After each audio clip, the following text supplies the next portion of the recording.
Para la humanidad, las vacunas siempre fueron un símbolo de salvación o de erradicación de enfermedades. Ludwig Fleck logró dar con una de las vacunas, la vacuna contra el tifus, pero no lo hizo en un laboratorio, lo hizo estando detenido en un campo de concentración. Hoy vamos a conocer su historia.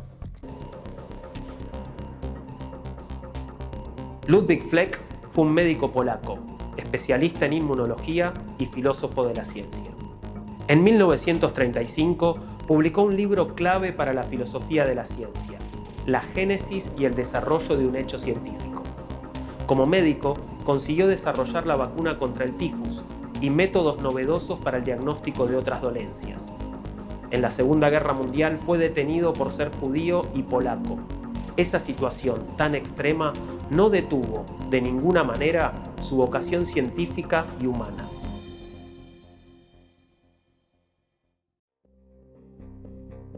Para conocer la historia de Fleck, hoy vamos a conversar con Daniel Blanco. Daniel es licenciado en Biología, doctor en Epistemología e Historia de la Ciencia y se desempeña como docente e investigador científico. Gracias, Daniel, por estar con nosotros. Un gusto para mí.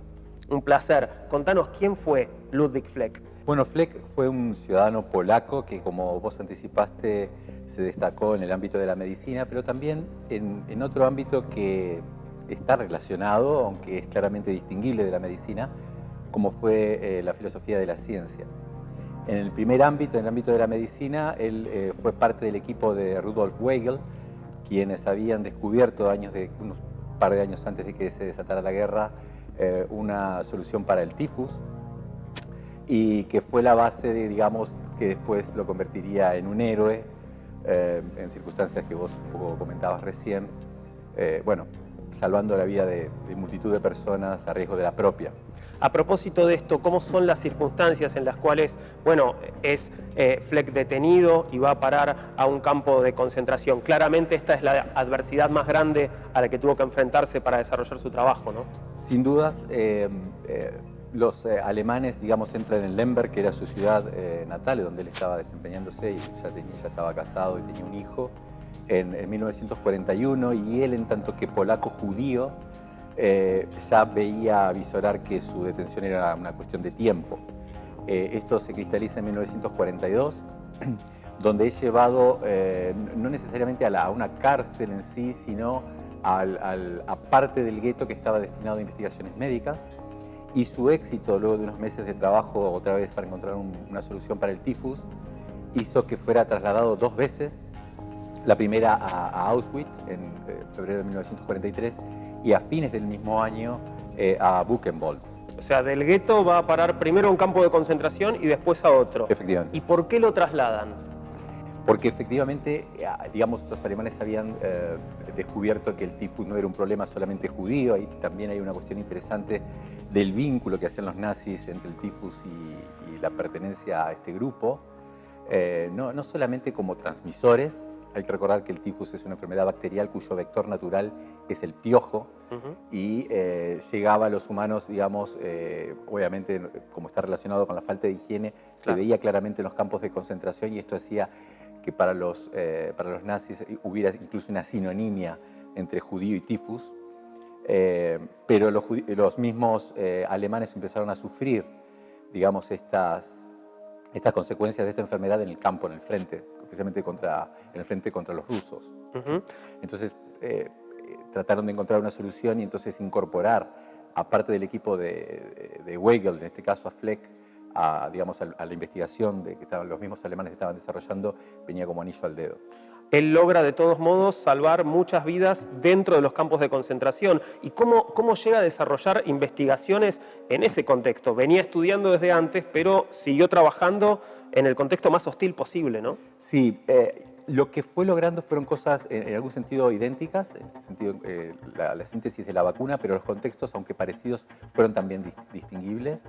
En el gueto, luego de 8 meses de trabajo, logra, digamos, inocular al menos de 500 internos, todo esto subrepticiamente, digamos, a pesar de sus captores, lo cual el tifus muchas veces es una enfermedad mortal y probablemente con este acto salvó decenas de vidas. Cuando es trasladado a Auschwitz, logra lo mismo en menos tiempo Y además tuvo el cuidado siguiente, el que un interno diera positivo para tifus era una excusa para la ejecución. Era una sentencia de muerte. Exactamente, era la excusa para liquidarlo directamente. Entonces lo que hacía él era por ahí cambiar los resultados de los positivos en negativos y de esa forma tratar de eludir el problema. Cuando va a Buchenwald es cuando sucede quizás lo más interesante, porque había un médico alemán, Ding Schiller, que había puesto ahí unos meses en agosto del 43, había instalado un laboratorio con el único objetivo específico de solucionar el problema, y creía, a la llegada de Fleck, creía haberlo encontrado a la vacuna, pero en realidad porque había digamos, equivocado el agente, había confundido, digamos, la bacteria que producía el tifus con los leucocitos de los cobayos que utilizaba en sus experimentos. Esto Fleck se da cuenta, pero no lo advierte. Y incluso Ding Schiller dice que él se mataría, se suicidaría si su producción no funcionara. Y efectivamente no funcionó, aunque el suicidio habría de esperar su hora un par de años después. Tuvo que hacerlo más tarde. Tuvo que hacerlo un poco más tarde.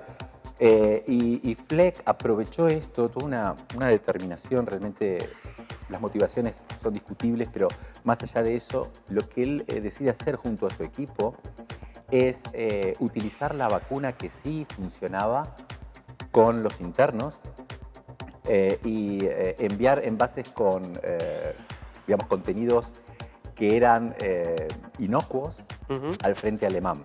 Placebos. Placebos, efectivamente. El problema aquí fue que hubo una discusión interna dentro del grupo, o sea, ¿por qué no mandamos algo que contamine? Claro, que les haga daño. Que les haga daño, y Fleck optó por que no fuera así. Si esto es por una razón moral o porque eso evitaría ser descubiertos y los llevar a todos a la horca rápidamente, claro, es algo que se discute. Pero más allá de eso, el hecho es que su opinión prevaleció y mantuvo el engaño durante casi 18 meses. Cuando se empezaron a dar cuenta que de todos modos los soldados en el frente se enfermaban y las protestas fueron para con Fleck. Fleck tomó las vacunas genuinas y mandó esas a los laboratorios para que hagan, digamos, un testeo independiente, por un lado en Berlín y por el otro lado en el Instituto Pasteur en París, en la París ocupada, por supuesto, y todo funcionó bien y eso hizo que conservara su vida. El pase salió, digamos. Así es, así es. Daniel, nos contabas que además de este aporte valiosísimo, ¿no?, el descubrimiento de la vacuna contra el tifus, hizo Ludwig Fleck otro tipo de aportes que tienen que ver más con la filosofía de las ciencias, con lo metateórico. Efectivamente. Este aporte viene de la mano de un libro que él escribió en 1935, fue publicado en 1935, que se llama La génesis y el desarrollo de un hecho científico, y que en principio estaba destinado a llevar el mismo fin que su autor, esto es prender los fuegos, y sin embargo, bueno, no solo Fleck, sino también algunos pocos ejemplares de su libro sobrevivieron a la guerra, y finalmente pudo ser entonces conocido, divulgado y, bueno, traducido al inglés primero a los fines de los años 70, e incluso castellano en mediados de los 80. Lo que es interesante es que las ideas que aparecen en este libro, diría dos cuestiones. La primero, que está en oposición a un grupo con el cual él, en algún sentido, estaba informado de lo que estaba pasando en Viena, conocido como el Círculo de Viena, claro, los arquitectos del así llamado positivismo o empirismo lógico, cuyo abanderado era Rudolf Carnap, que tenía un fuerte anclaje en la observación, la observación descargada de teoría. Entonces, lo que hace Fleck en su libro es objetar justamente eso, y va al corazón, si se quiere, a los cimientos del edificio, poderoso edificio para la época del positivismo lógico, que también obviamente ante el ascenso del nazismo en Europa tuvo sus propios problemas, con el asesinato, por ejemplo, de uno de sus líderes, Schlick, en las escaleras de la universidad por parte de uno de sus exalumnos, y finalmente la dispersión de todos ellos mayormente a Estados Unidos.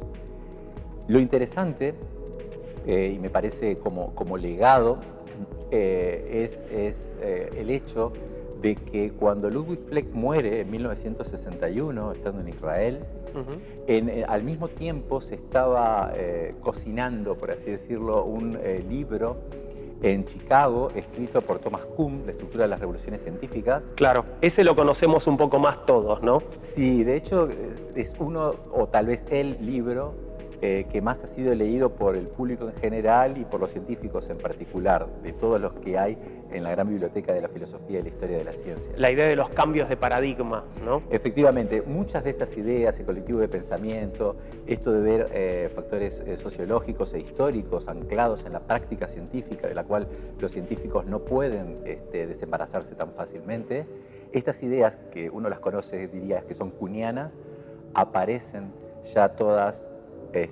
con la misma semántica, con el mismo significado, aunque con otras etiquetas, con otras categorías, en el libro de Fleck. O sea que no son kuhnianas, sino que son fleckianas o algo así. Las ideas kuhnianas son fleckianas, tienen su raíz en Fleck, efectivamente.